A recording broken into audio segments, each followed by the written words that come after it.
Witajcie, tu Andrzej z Witryny Świat Ducha.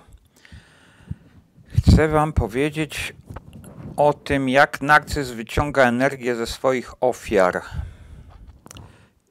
Jest to temat, powiedzmy sobie, dosyć znany, tylko że znany na poziomie psychologicznym. Wielu psychologów, coachów o tym mówi. Natomiast co do tego, jak to się dzieje na poziomie duchowym i na poziomie energii, to ja nie słyszałem, żeby to było opowiadane, ponieważ psychologia jako nauka redukcjonistyczna nie ujmuje tego i nie ma takich ambicji.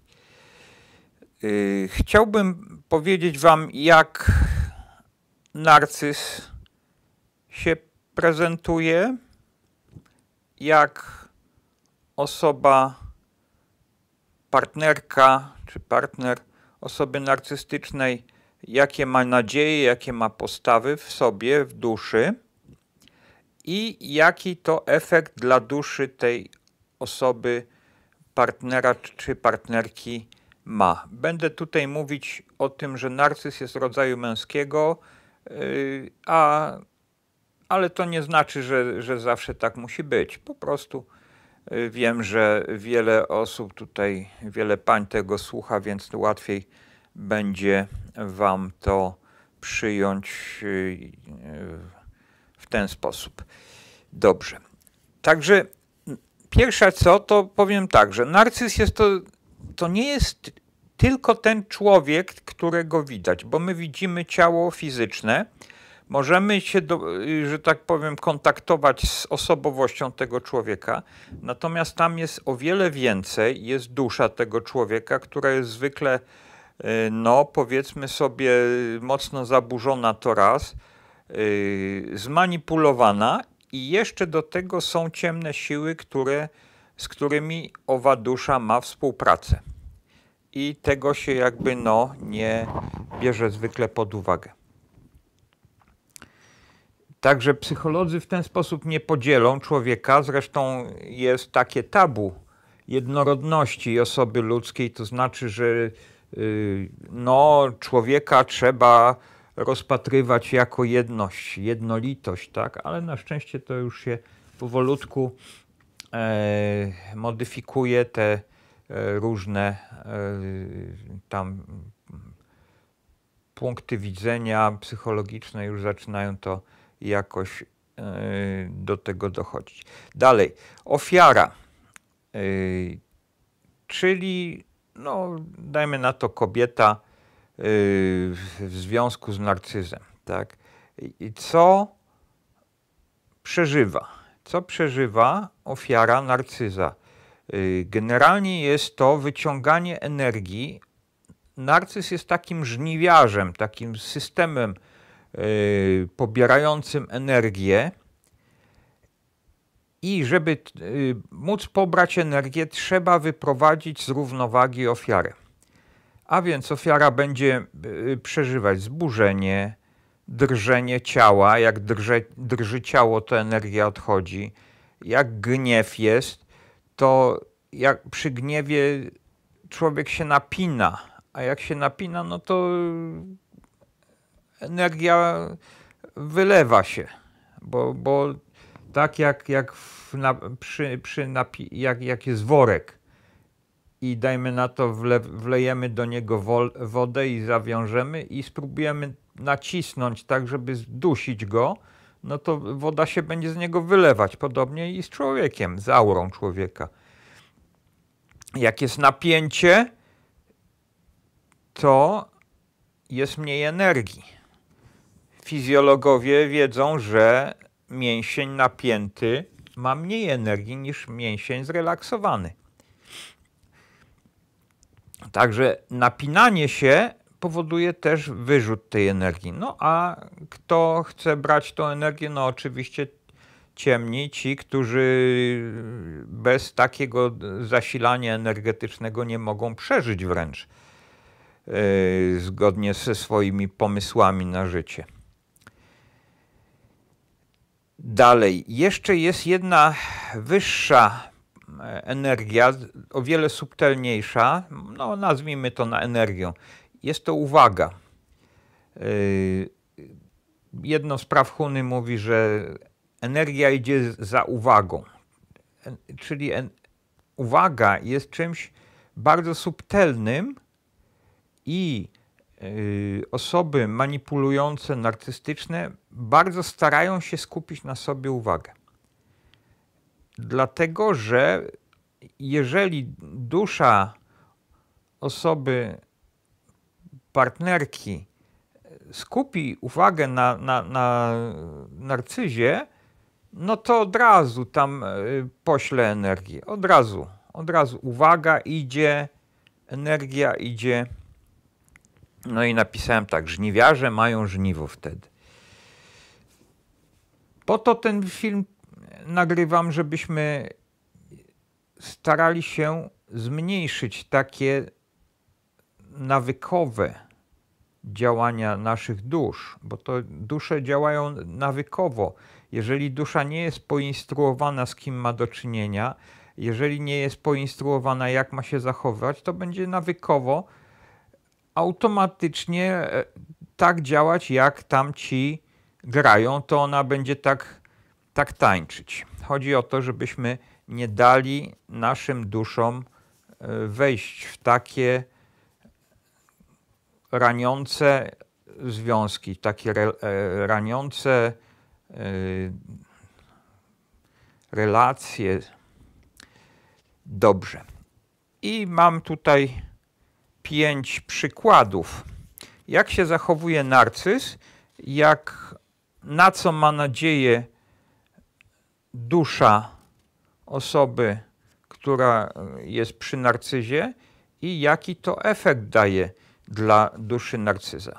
Więc tak, narcyz może sprawiać wrażenie, że ma poczucie wielkiej ważności. Prezentuje wielką ważność siebie, takie nadmuchanie. Na początku dusza ofiary widzi, że tamten ktoś ma takie coś, jakby się czuł wartościowy, bo to tak wygląda, że to się czuje i osoba zdrowa ma poczucie wysokiej własnej wartości. I dlatego dusza jakby naturalnie lgnie do takiego kogoś, myśli sobie, o, zdrowa jednostka, no to ja też się chcę tak czuć jak on, ja to też tak rozumiem, że bycie osobą wartościową jest czymś fajnym, chcę się też czuć ważna i we dwoje chcemy, może nam się coś uda dalej zdziałać. Chcę radośnie żyć. Natomiast narcyz czuje się ważny w sobie i dla siebie. Nie dlatego, żeby być z kimś, tylko w sobie i dla siebie się czuje ważny. To jest część właśnie tworzenia tego wizerunku narcystycznego, który jest bardzo, bardzo istotny dla narcyza. I tam to jest podparte właśnie energiami od ciemnej strony. Są to energie nadludzkie, których zwykły człowiek tego by nie dał rady zrobić. I dlatego też osoba narcyza też jest najczęściej bardzo atrakcyjna. Ja sam przecież co najmniej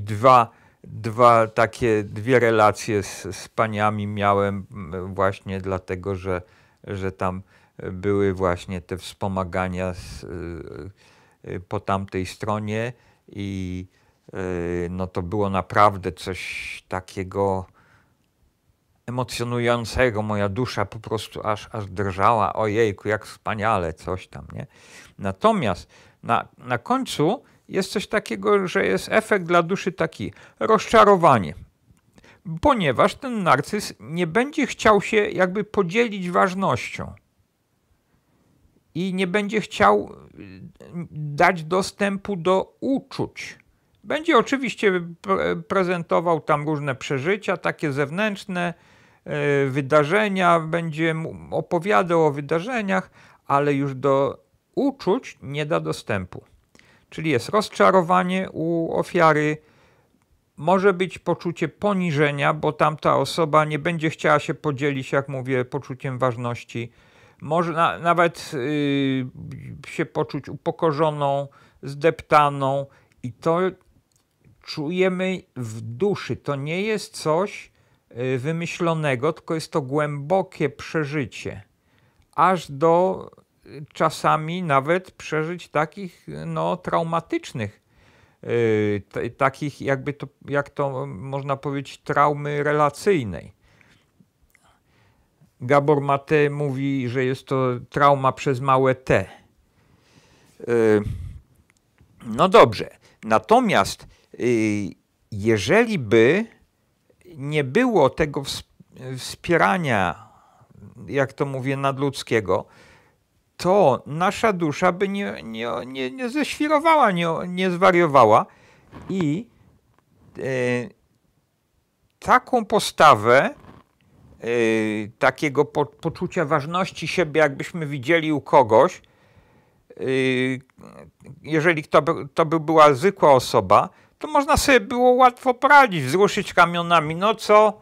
On sobie wymyśla coś o sobie wielkiego. No dobrze, on sobie myśli, fantasta jakiś, tak? Wymyślił sobie fantazję siebie, no niech sobie żyje, tak? Ale dusza jest zachwycona, jest zauroczona. I to nie jest tylko takie wzruszenie ramionami. Dlatego jest cały właśnie ten kłopot w relacji z narcyzem, z narcystyczną osobą, że to nie jest tylko takie, to jest tam kolejna osoba, która sobie coś wymyśliła. To by było zbyt proste. To by miliony osób nie cierpiało w relacji z narcyzami. Dobrze. Drugi przykład. Narcyz. Narcyz bardzo często bywa wysoce niezgodny, nieugodowy. Nie przyjmuje na przykład krytyki swojej. Nie uważa, że zrobił cokolwiek złego. Tutaj kłopot mają kobiety, zwłaszcza kobiety, ponieważ kobieta często chce się czuć ochroniona, potrzebuje kogoś do związku, kto mnie ochroni. Takie rzeczy, wiecie dlaczego? No wiadomo jest, że kobieta jak ma rodzić dzieci, to chce mieć opiekę, prawda? Natomiast chodzi o to, że ta nieugodowość może na pierwszy rzut oka się wydawać świetna, no bo ten narcyz, no to on sobie poradzi z wieloma osobami, nie da sobie w kaszę napluć, to ja będę miała też z tego korzyść, ja będę miała wsparcie i jak będę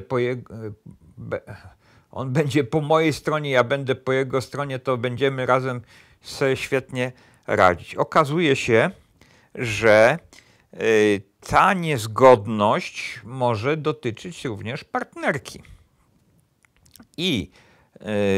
Czy partnera, jeżeli to jest kobieta. Kobieta może być wysoce nieugodowa. Jak najbardziej. I będą kłótnie, będą konflikty. Mimo tego, że dusza ofiary będzie chciała ciągle być z osobą narcystyczną, no to narcyz wcale nie będzie chciał się zmienić dla tej osoby. Tak bardzo często jest mówione, że kobieta opowiada, a ja myślałam, że ja go zmienię swoją miłością. no nie udało się, prawda? I to nie jednej osobie się nie udało. Efekt jest taki, dla duszy tej osoby, partnerki czy partnera narcyza, jest odczucie odtrącenia, poniżenia, że to miało być tak fajnie, a fantazja bańka prysła, że nie ma współpracy, że tyle obiecywał, że tak wspaniale. Zwykle narcyzi obiecują postawą. Sugerują swoją postawą, sugerują na przykład mową ciała, gestami, gestami takimi zapraszającymi, sugerują mimiką, uśmiechem. To wszystko są gesty zapraszające do relacji, do związku, do tego, żebyśmy się poczuli dobrze. I jak się poczujemy dobrze, to narcyz chce zrobić z nas matkę swoją, a jest wściekły na nią, więc wystarczy, żebyśmy tylko drobinkę zrobili coś nie tak, to od razu będzie konflikt. I teraz, jeżeli taką postawę miałaby zwykła osoba, taką nieugodową, konfliktową, kłótliwą, to można by sobie łatwo poradzić, wzruszyć ramionami. No to jest idiota jakiś, będzie tutaj się kłócił, a tam idź sobie swoją drogą. Ale dusza, jak jest zachwycona, zauroczona taką osobą narcystyczną, to tak nie będzie robić. Dusza będzie próbować, będzie testować, a może się uda, a może ja coś źle robię, a może ja po prostu powinnam być bardziej ugodowa, a może coś źle powiedziałam i to tak zaczyna być właśnie jakby przypominać no taki cyrk trochę na kółkach. Zamiast zdrowego związku to jest coś niezdrowego, ale właśnie to nie jest za pomocą robione osobowości, bo psychologowie mówią, o tamta osobowość jest taka, a pani osobowość jest taka i się tak dobraliście.